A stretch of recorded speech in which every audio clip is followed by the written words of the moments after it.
हाँ तो भाई, असदुद्दीन अवैसी ने इंडिया और पाकिस्तान के मैच को लेकर जो जहर उगला है ना, वो वीडियो में आप लोगों को दिखाता हूं। फिर एक और वीडियो में आपको दिखाऊंगा। एक वीडियो वो जो इसने पाकिस्तान के खिलाफ बनाई है मैच को लेकर, दूसरी वीडियो वो जो इसने हिंदुस्तान की सरकार के खिलाफ बनाई थी। वो दोनों वीडियो में आप लोगों को यहां पे दिखाता हूं। पहले आप क्रिकेट वाली वीडियो देखो और पहलगाम वाली वीडियो देखो, ठीक है? देख लो ये वीडियो। आपका जमीर जिंदा क्यों नहीं है? किस सूरत से आप पाकिस्तान से क्रिकेट मैच खेलेंगे जब हम पानी नहीं दे रहे हैं? 80% पानी पाकिस्तान का हम रोक रहे हैं। ये कहकर के पानी और खून नहीं बहेगा, आप क्रिकेट मैच खेलेंगे? क्या इस हुकूमत में इतनी हिम्मत है कि उन 25 मरने वालों को फोन करके कहे? देख ली वीडियो। अब ये वाली वीडियो देखो। तुम्हारा दिन नहीं भरा 6 दिसंबर से, तुम्हारा दिन नहीं भरा दिल्ली की सड़कों पर हमारे खून की होली खेलने से, तुम्हारा दिल नहीं भरा हमारे बच्चों का एनकाउंटर करने से, तुम्हारा दिल नहीं भरा बुलडोजरों से हमारे घरों को तोड़ने से, तुम्हारा दिल नहीं भरा हमारे बच्चों के सरों से हिजाब खींचने से, तुम्हारा दिल नहीं भरा हमको इस मुल्क की शरीयत खत्म करने का कानून बनाया। देख ली वीडियो? आपने दोनों वीडियोस देखी हैं। वो पहलगाम वाली बात, वो क्रिकेट मैच, मैं क्रिकेट के ऊपर भी बात करूंगा, ठीक है? लेकिन इसकी आप लोगों ने दोनों वीडियोस देख ली हैं। यार, देशभक्ति जाहिर करने के लिए और क्या क्या करना पड़ेगा असदुद्दीन साहब। आप पहलगाम को लेकर आ गए क्रिकेट में, आप इंडिया पाकिस्तान को लेकर आ गए क्रिकेट में। आप अगर देशभक्त हो तो फिर आपका हिंदुस्तान की सरकार से गिला शिकवा क्यों है? हिंदुस्तान के लोगों से गिला शिकवा क्यों है? फिर हिंदुस्तान में जो जुल्म हो रहे हैं मुसलमानों के ऊपर, जो जुल्म हो रहे हैं वहां के जो है कि आम लोगों के ऊपर, वहां पे जो मस्जिदों को शहीद किया जा रहा है, वो सब कुछ होते हुए आप कैसे साबित करोगे कि मैं वाकई इस सरकार से खुश हूं, मुझे हिंदुस्तान जिंदाबाद का नारा लगाना है? नहीं, दिल में आपके क्या है वो आप जाहिर करो।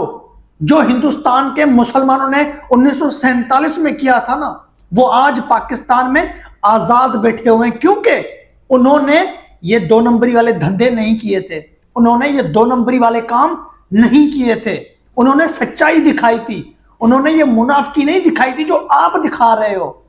हिंदुस्तान में मुसलमानों के साथ जुल्म हो रहे हैं, मस्जिदों को शहीद किया जा रहा है, वगैरह वगैरह, और फिर उन मुसलमानों का हिमायती असदुद्दीन अवैसी इंडिया पाकिस्तान के मैच को लेकर चमचागिरी करने में मसरूफ होता है।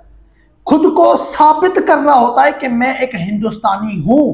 हिंदुस्तान की सरकार और हिंदू लोगों को बताने में इतने मगन हो जाते हैं कि उसको पाकिस्तान की बुराई करनी पड़ती है मुंह पे, जबकि अंदर में उसके पाकिस्तान और पाकिस्तान जिंदाबाद के नारे चल रहे होते हैं। अंदर से रो रहा होता है कि काश मेरा दादा परदादा 1947 में चले गए होते अगर पाकिस्तान, तो मैं इस वक्त पाकिस्तान की किसी पार्टी के लिए आवाज उठा रहा होता। मैं पाकिस्तान में बैठकर शुक्रिया अदा कर रहा होता कि मैं पाकिस्तान में हूं। हमारे बड़े 47 में आ गए थे यहां पर, पाकिस्तान छोड़ दिया था उन्होंने हिंदुस्तान। ये अंदर से ये सोच रहा होगा। चैनल को सब्सक्राइब और वीडियो को लाइक जरूर करते जाना। रही बात पहलगाम की, पहलगाम को तो यूं कहें कि वहां के लोगों ने जो है कि गीता बना दिया है, भगवान बना दिया है। इतना तो भगवान गीता को भी वहां के लोग याद नहीं करते जितना कि पहलगाम को याद कर रहे हैं। समझ में बात अभी भी हमारे नहीं आ रही कि 3 लोग 40 किलोमीटर दूर आते हैं, अंदर इंडिया में घुसते हैं, 1 घंटे तक फायरिंग करते हैं, 26 लोगों की जान लेते हैं। वहां की आर्मी, वहां की पुलिस, वहां के सिक्योरिटी के इदारे पता नहीं कहां सोए हुए हैं। वो लोग चुपचाप के इंडिया से बाहर भी चले जाते हैं और इंडिया उनको पकड़ नहीं पाता। क्या बात है! ड्रामा भी ऐसा बनाया कि सुनकर हंसी छूट जाती है। भाई, खत्म नहीं होना ये मसला। चलो ठीक है, इस बात को लेकर आप क्रिकेट मैच को बंद करवाना चाहते हो तो करवा के दिखाओ बंद। WCL का मैच तो बंद हुआ, गुर्दा जिगरा था तुम लोगों में, क्योंकि उसमें पैसा नहीं है। बंद करवा के दिखाओ। T20 वर्ल्ड कप बंद करवा के दिखाओ आप लोग, जो कि बाइकआउट करके दिखाओ। आप एशिया कप नहीं करवा पाओगे, उसको तो छोड़ो, वुमेन्स क्रिकेट आप लोग बाइकआउट नहीं करवा पाओगे। पैसा बोलता है भाई, पैसा।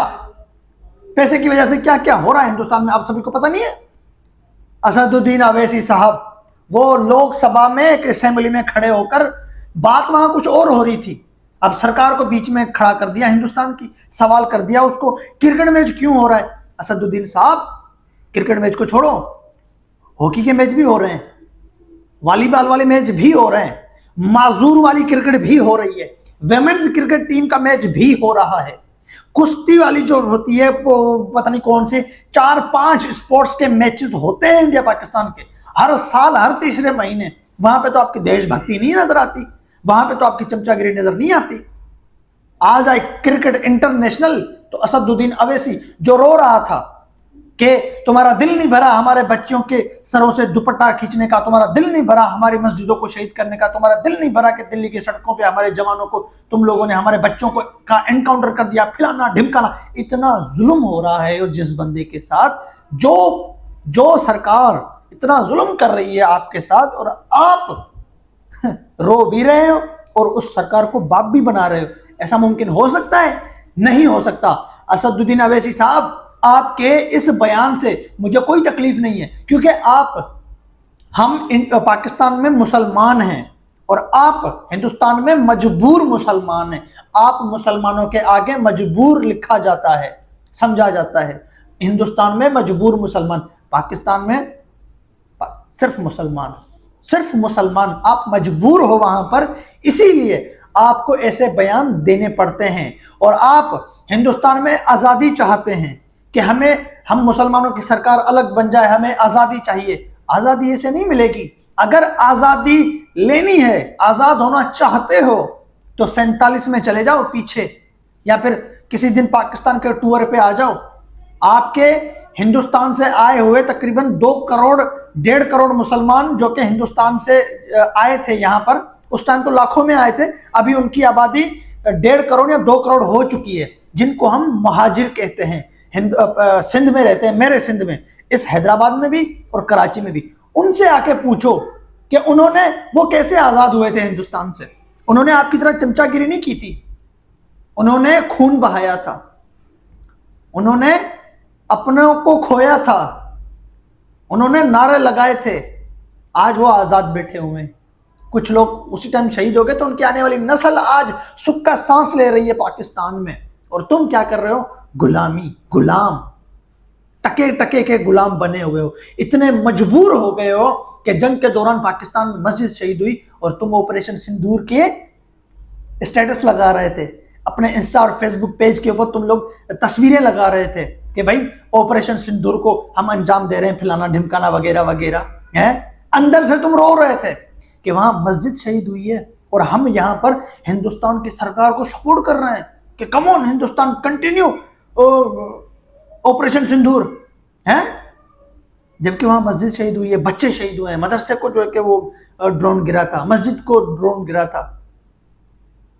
भाई गुलामी करोगे। ये मेरा चैनल क्रिकेट का है, लेकिन जब दिमाग घूम जाता है ना तो ऐसी ऐसी बातें करनी पड़ती हैं भाई। असदुद्दीन अवैसी साहब, मुनाफिकी छोड़ो, सीधे रास्ते पे आ जाओ, तभी आज़ादी मिलेगी, तभी सुख का सांस ले पाओगे, चमचागिरी करने से नहीं। रही बात इंडिया पाकिस्तान के मैच की, वो होगा। जिस सरकार को तुम रो के शिकायतें दे रहे हो ना, वही सरकार इंडिया पाकिस्तान का मैच करवाती है, वही सरकार हिंदुओं को मुसलमानों को लड़ाती है, वही सरकार पहलगाम जैसे वाकये कराती है, 26 गायरा जैसे वाकये करवाती है, इल्जाम पाकिस्तान पे डालकर और अपनी सरकार बनाती है। तो ये सारा गेम उस सरकार का रचाया हुआ है जिसको तुम लोकसभा में, असेंबली में खड़े होकर शिकायत कर रहे हो ना। ये सारा गेम उसी का रचाया हुआ है। किसको शिकायत करोगे? हैं? जो फसाद कर रहा है आप उसी को शिकायत कर रहे हो। अगर ये चीजें बंद करानी है तो खुद को बदलाओ, पहले सीधे रास्ते पे आओ, सच्चाई के रास्ते पे आओ। जो दिल में है वो मुंह पे निकालो।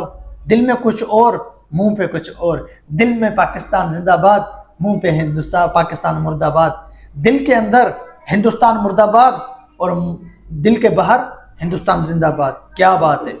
एक इंडिया एक पाकिस्तान। दिल में पाकिस्तान जिंदाबाद है, हिंदुस्तान मुर्दाबाद है, और जुबान पे पाकिस्तान मुर्दाबाद है, हिंदुस्तान जिंदाबाद है। तो ये क्या है? ये मुनाफिकी है। मुनाफिकी मत दिखाओ, सीधे ट्रैक पे आ जाओ।